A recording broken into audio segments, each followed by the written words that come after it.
বিএনপির প্রতিষ্ঠাতা ও শহীদ রাষ্ট্রপতি জিয়াউর রহমানের ৮৯তম জন্মবার্ষিকী। বগুড়ায় ১৯৩৬ সালে জন্ম নেন প্রয়াত এই রাষ্ট্রপ্রধান। পতিত স্বৈরাচার তাকে ইতিহাস থেকে মুছে ফেলতে চেয়েছিল। দেশের জন্য অবদানের কারণে আজও অবিস্মরণীয় তিনি। বাংলাদেশের জাতীয় জীবনে জিয়াউর রহমানের আবির্ভাব হয়েছিল হঠাৎ করেই ১৯৭১ সালে। তার আগে বগুড়ার বাগবাড়ি গ্রামে জিয়াকে খুব কম মানুষই জানতেন।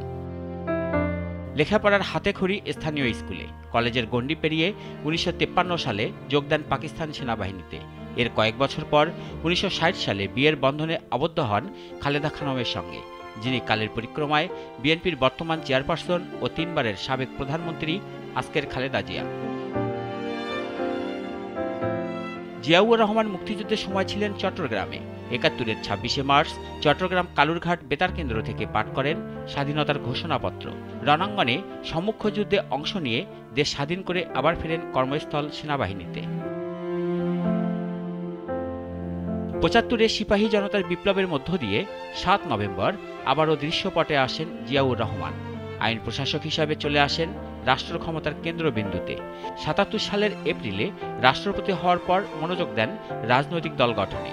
৭৮ সালে প্রতিষ্ঠা করেন বাংলাদেশ জাতীয়তাবাদী দল বিএনপি। কৃষি বিপ্লবের লক্ষ্যে খালকাটা কর্মসূচি নিয়ে ছুটে বেরিয়েছেন সারা দেশে। তার কয়েক বছরের কর্মতৎপরতায় দুর্ভিক্ষপীড়িত দেশটি চাল রপ্তানি শুরু করেন। শিল্প কারখানার বেসরকারীকরণ, পোশাক আর শ্রম রপ্তানির মধ্য দিয়ে বাংলাদেশ শুরু করে নতুন অর্থনৈতিক অগ্রযাত্রা।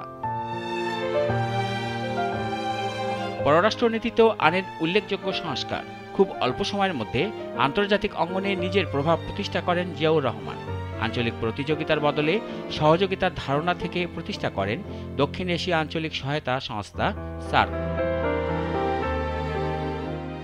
সততা, দেশপ্রেমে সাধারণ মানুষের মনে স্থান করে নিলেও দেশি বিদেশি ষড়যন্ত্রে প্রাণ দিতে হয় তাকে। ১৯৮১ সালের ৩০ মে চট্টগ্রাম সার্কিট হাউসে একদল বিপদগামী সেনা সদস্য তাকে নির্মমভাবে হত্যা করে।